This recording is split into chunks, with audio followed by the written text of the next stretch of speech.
Nós acabamos de cantar que Jesus virá outra vez. Ele virá outra vez, que a primeira vez ele veio como servo sofredor, segundo as escrituras do Velho Testamento. Ele veio para morrer por nossos pecados lá na cruz. E ele virá agora como nosso grande rei, e está entronizado no seu trono de glória, e de lá ele tem cuidado de nós, e está no governo do mundo. Eu vi uma frase antiga de um teólogo, e que ele dizia que ele não se preocupava com o futuro quando ele pensava em política, porque ele dizia: o Senhor reina. E o nosso Senhor reina no controle de todo o governo, em qualquer nação, em qualquer lugar deste mundo. Basta conhecer a história bíblica, desde Faraó até Apocalipse, ou passando pelo livro dos Salmos, quantas vezes o salmista fala sobre isso. Então nós estamos estudando sobre o que é caminhar em Cristo, e hoje eu quero falar um pouco sobre como caminhar em Cristo sem distração. Vamos ler Mateus capítulo 24, só os versículos 37 a 39. Mateus capítulo 24. E nós não combinamos com o louvor sobre o hino que a cantar, né? Cantamos sobre Jesus virá outra vez. E o texto básico de hoje é esse de Mateus 24, fala que Jesus virá como nos dias de Noé, quando ninguém estava esperando. E como foi nos dias de Noé, assim será também a vinda do Filho do Homem. Aqui é Jesus, o Senhor. Verso 38, porquanto assim como nos dias anteriores ao dilúvio comiam, bebiam, casavam e davam-se em casamento até ao dia em que Noé entrou na arca, e não o perceberam, até que veio o dilúvio e os levou a todos, assim será também a vinda do Filho do Homem. Caminhando em Cristo, sem distração, aguardando o Senhor.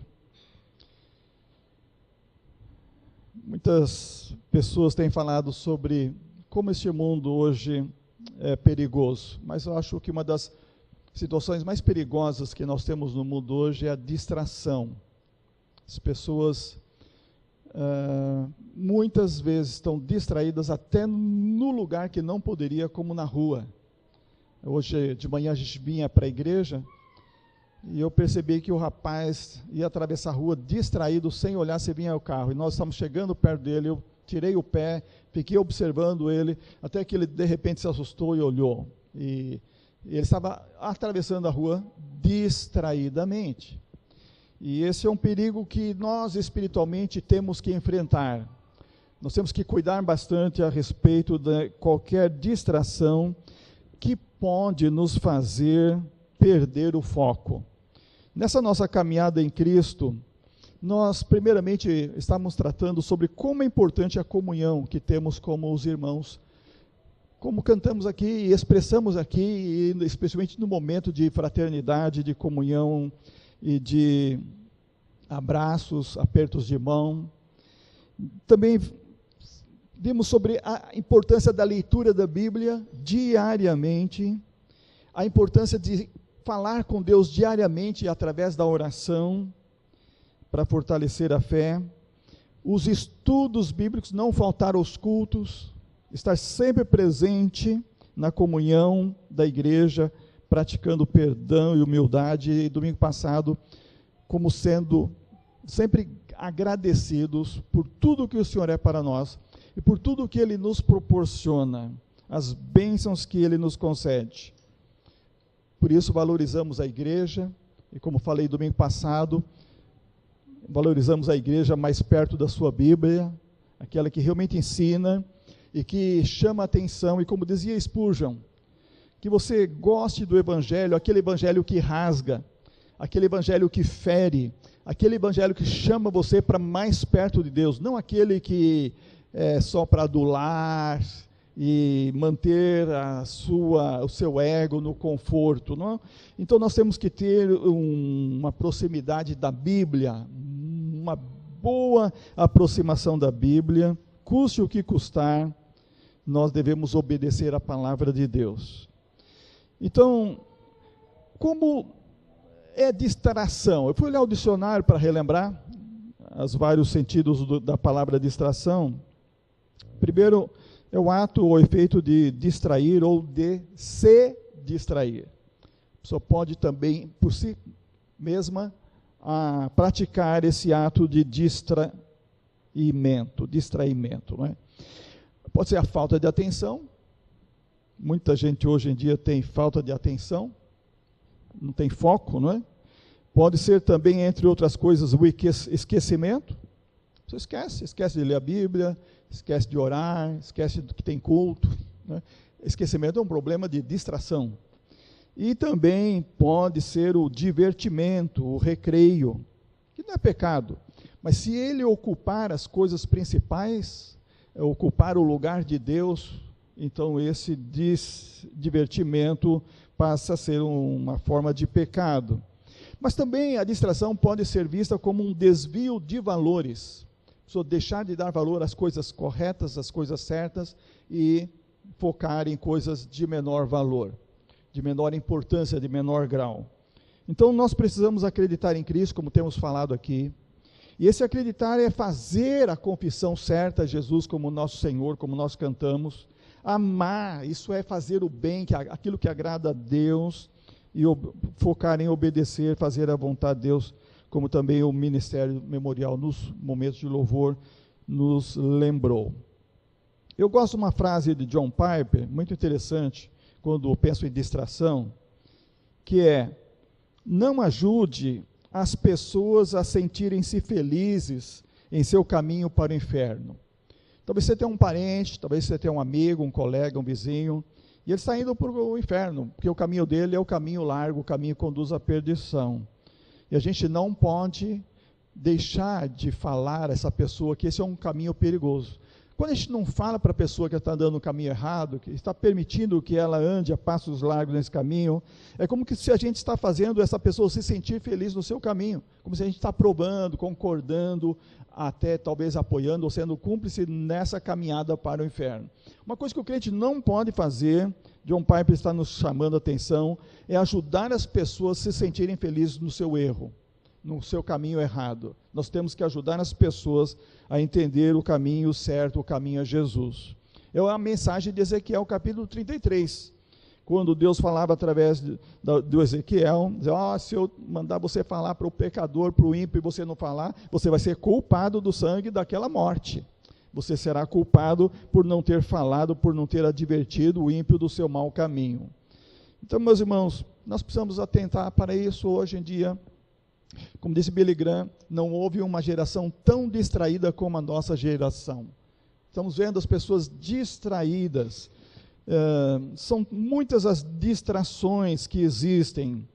Eu fui pesquisar como são as distrações de hoje, do nosso tempo, e aí hoje eu usei um pouco a inteligência artificial. Eu gosto da inteligência artificial só para me ajudar rapidamente numa pesquisa, e depois eu foco e alinho essa pesquisa dentro da palavra de Deus.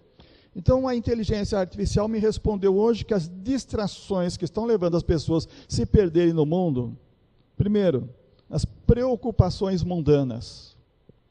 As pessoas estão colocando foco excessivo na conquista dos bens materiais.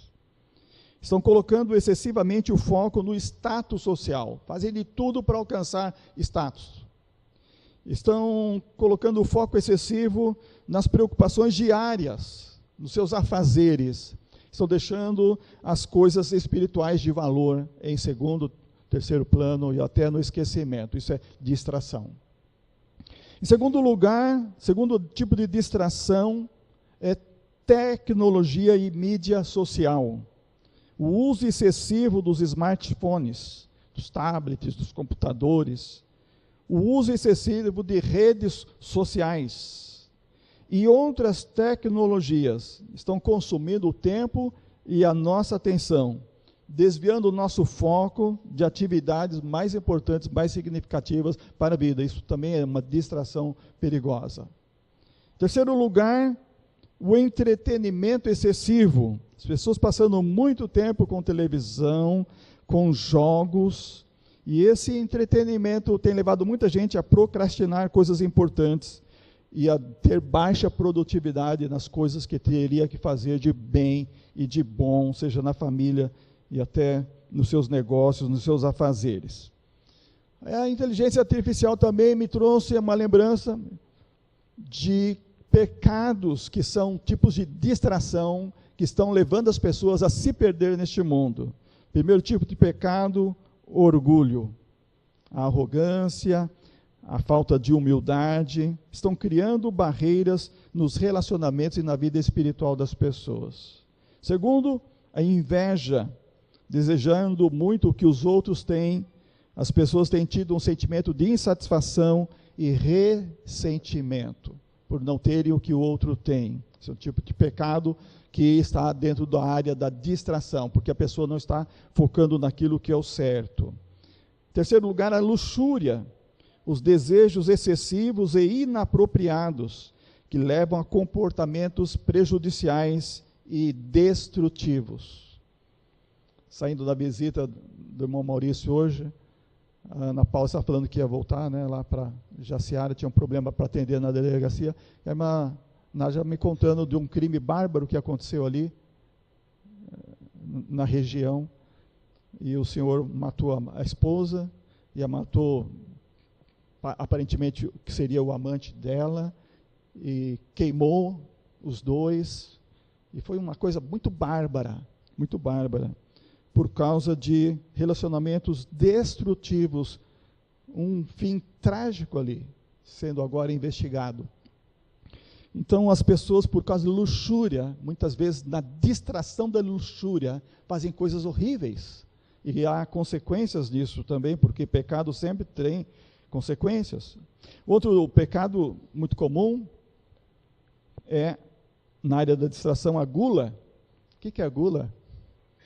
Comer muito, comer excessivamente, comer demais, comer ou beber em excesso, um sinal de falta de autocontrole. Isso está dentro da área da distração.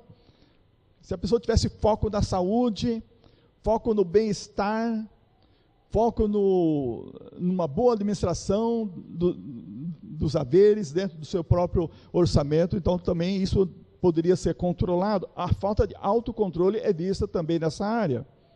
E mais uma, entre outras tantas coisas, a preguiça, a falta de trabalhar ou se esforçar, impedindo o crescimento pessoal e espiritual. Então essas são distrações de pecados que estão frequentemente relacionados, eu falei da inteligência artificial, mas isso tudo, irmãos, dentro das Sagradas Escrituras, e nesse texto lido de Mateus 24, onde Jesus fala sobre a sua vinda, estarão comendo, bebendo, se divertindo, em outras palavras, distraidamente, e então assim virá o Filho do Homem, está falando da sua segunda vinda, e como foi nos dias de Noé, estavam distraídos até que a porta se fechou, e todos se perderam, salvo Noé, seus 3 filhos, as suas noras. Então, nós precisamos manter o foco naquilo que realmente importa. Precisamos cultivar as virtudes importantes da vida, como humildade, gratidão, a disciplina. Por isso que o Evangelho nos ensina a focar naquilo que realmente edifica e nos guia a uma vida que agrada ao Senhor. Por isso Jeremias estava falando que ele quer trazer à lembrança aquilo que dá esperança. Ele quer pensar na bondade do Senhor, e como as misericórdias do Senhor se renovam a cada manhã em nossa vida. É por isso que nós não somos consumidos. Então, caminhar em Cristo sem distração é estar aguardando a volta de Jesus. Sempre quando penso nesse tema, eu lembro daquele irmão cristão que todas as manhãs abria a janela e a primeira coisa que ele fazia era... Eu já contei algumas vezes aqui essa ilustração. Ele fazia uma palavra, tinha uma frase que era como que o início do seu dia, naquele dia, né? O que ele falava? Alguém lembra? Será que é hoje que o meu Senhor virá? Abrir a janela da casa. Eu vejo que não é ter distração, ter foco. Ele sabe que Jesus disse que virá como ladrão, como ninguém estiver esperando. E a cada manhã ele abria a janela para começar o seu dia e perguntava: será que é hoje que o meu Senhor virá? Pode não vir para todos nós, mas nós podemos ser convocados, né? E vamos nos encontrar com Ele, se Ele nos chamar individualmente. Então, caminhar em Cristo sem distrair com o mundo, sem seguir a multidão neste mundo, sabendo que o tempo está acabando e nós precisamos viver de uma forma que agrada ao Senhor. Lembra da mulher de Ló? Lucas capítulo 17, Jesus usou também a ilustração da mulher de Ló para dizer que quem quiser preservar a sua vida neste mundo irá perdê-la. E então Jesus está falando da sua vinda e ele diz: naquela noite 2 estarão numa cama, um será levado e outro será deixado. Porque está falando de um casal que um é crente e o outro não.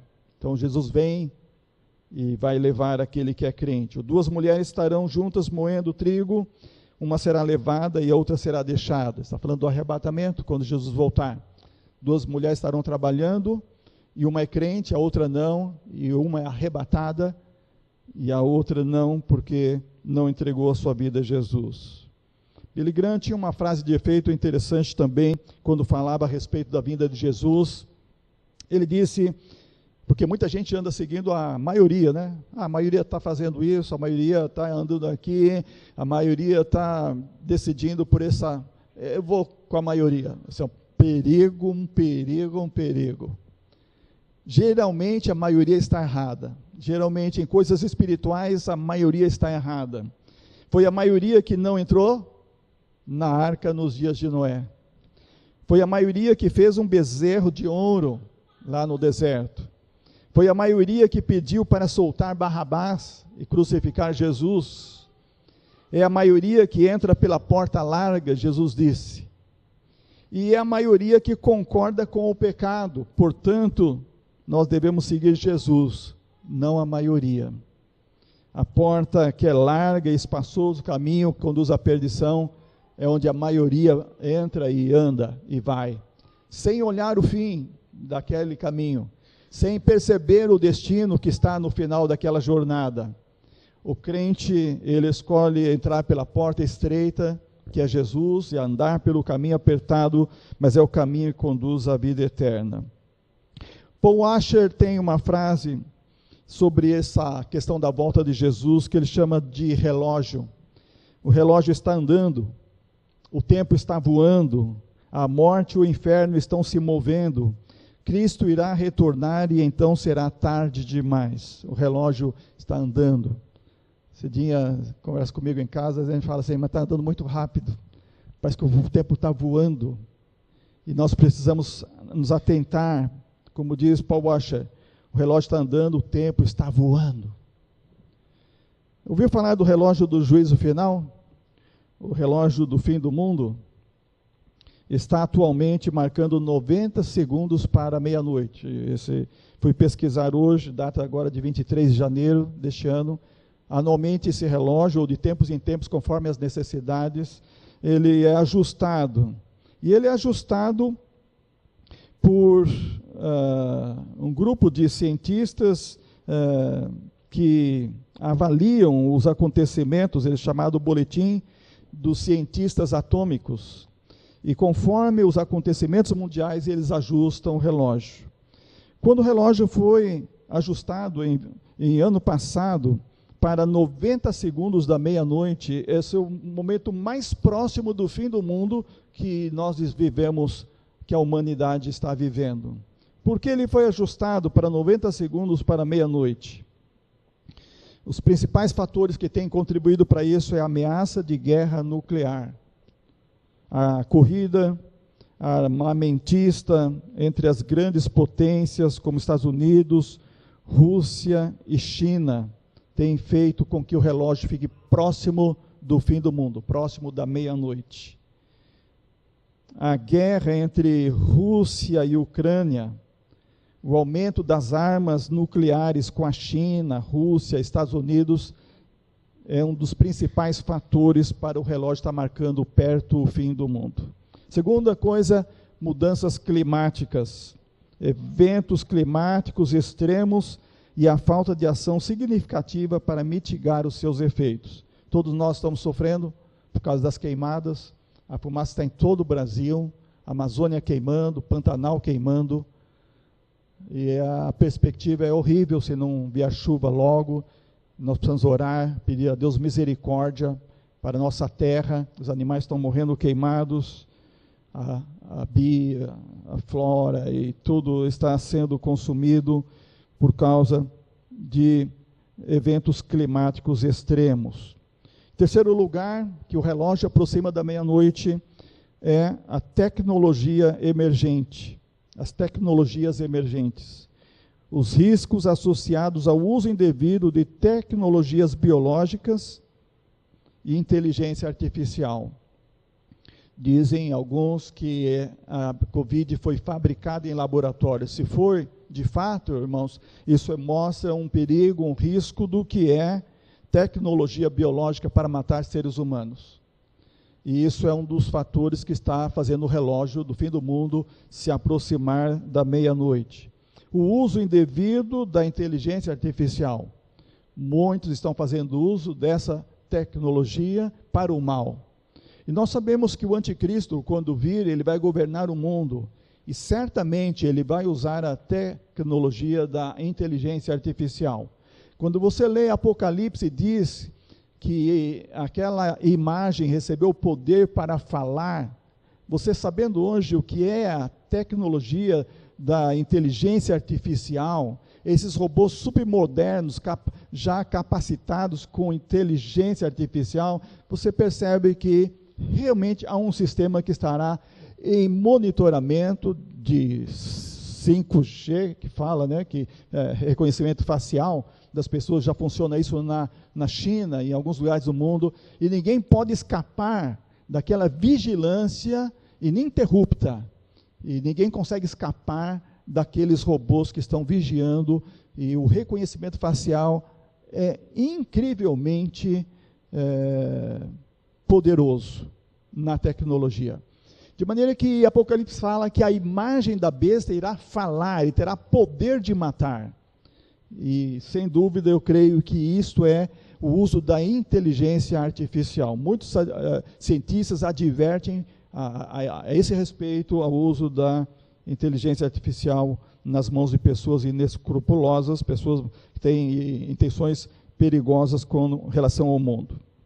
Então nós precisamos, irmãos, caminhar em Cristo, caminhar sem distração, aguardando o nosso Senhor.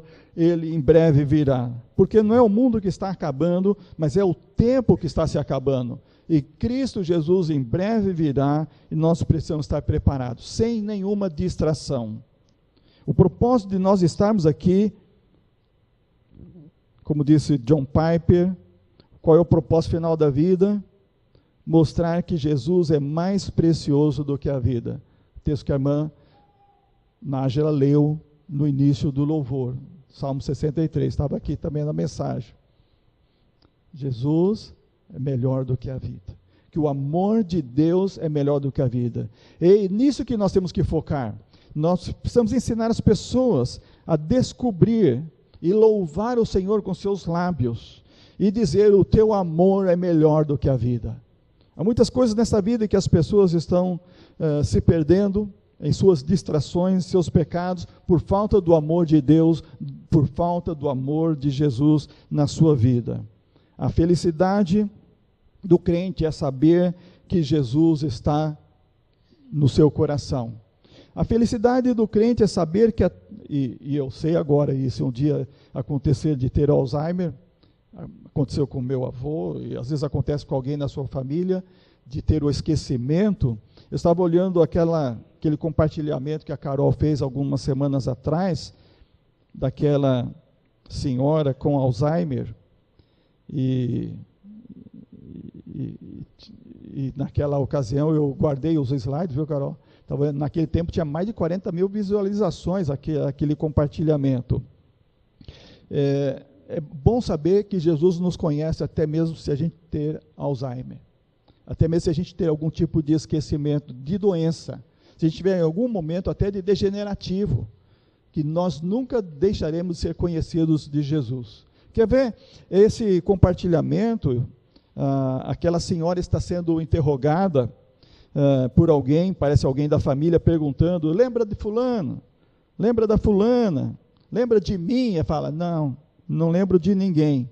Mas quando a pergunta é, quem é Jesus? Ela diz, Jesus, aquele que me salvou. Sim, eu amo Jesus. E que vive no meu coração e que vai me levar para o meu lar. E que maravilhoso, eu não lembrava de ninguém na família. Eram pessoas próximas dela ali, mas não sabia quem era mais. Mas quando falei Jesus, Jesus é que vive no meu coração. Irmãos, eu contei aqui, eu tive uma experiência dessa com o tio do pastor Samuel Martim. Pastor Samuel Martim foi pastor aqui na primeira igreja batista de Rondonópolis. Foi secretário do nosso campo aqui. Quando eu vim para Mato Grosso, eu vim através dele para o Mato Grosso, deixando São Paulo e vindo para trabalhar em Mato Grosso. E eu fui pastor, e o tio dele era membro da nossa igreja lá em Sinop, primeira igreja batista em Sinop. E perto de morrer, ele estava com, não era Alzheimer, era algum tipo assim de coma. E ele ouvia, e ele respondia, mas ele não abria os olhos, ele ficava como que estivesse num sono, mas estava ouvindo e respondendo ainda em determinado estágio daquela doença. E eu cheguei para ele, eu lembro como se fosse hoje, eu disse, ô irmão Felipe, aqui está a sua netinha linda, já esqueci o nome dela, mas eu disse, aqui está a fulana, sua netinha linda, ele que amava ela, eu lembro quando visitava antes dele estar doente, como ele amava aquela neta.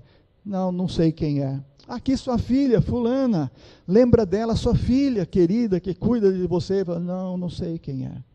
Olha aqui seu genro, e ele estava lá, seu genro, você lembra do seu genro? Não lembro. Eu aqui, o pastor Walter, lembra de mim? Eu pergunto de mim, não sei quem é. Eu falei, e Jesus? Ele fez assim com as duas mãos, tá? A mão estava sobre o leito, ele colocou as duas mãos no peito, e falou assim, Jesus está aqui comigo. Nunca vou esquecer isso. Não lembrava de ninguém, mas Jesus está aqui comigo. Meus irmãos, é isso que é felicidade. Saber que o Senhor nos conhece, Ele está conosco todos os dias, mesmo se entrarmos numa situação assim, até degenerativa. Por isso devemos caminhar com Deus. Enquanto tivermos saúde, tivermos consciência, tivermos tempo, temos todas as condições, não nos distraindo deste mundo com as coisas desta vida, mas focando em Jesus. E o nosso amor é para Deus em primeiro lugar, e nossa confissão é para Jesus, o nosso Salvador, e a nossa força vem do nosso Espírito Santo, que Deus enviou e está conosco. Por isso, quando Jesus fez a oração perto do seu sacrifício, do seu martírio na cruz, em João 17, ele diz, e a vida eterna é esta, que conheçam a Ti, o único Deus verdadeiro, e a Jesus Cristo que enviaste. Essa é a vida eterna. É conhecer Deus como seu único Deus, Deus verdadeiro, Deus real na sua vida. E conhecer Jesus, aquele que Deus enviou para ser o nosso Salvador. Por isso a vida eterna começa aqui, agora. Ela começa quando nós fazemos a escolha certa e ter Jesus como nosso Senhor e Salvador. E não deixar nenhuma distração nos desviar, nos levar pelo caminho largo da perdição, mas manter o foco e ser fiel a Jesus até a morte. E isso é o que nós estamos fazendo. Vamos prosseguir, vamos caminhar em Cristo sem nenhuma distração. Que Deus nos abençoe. Amém.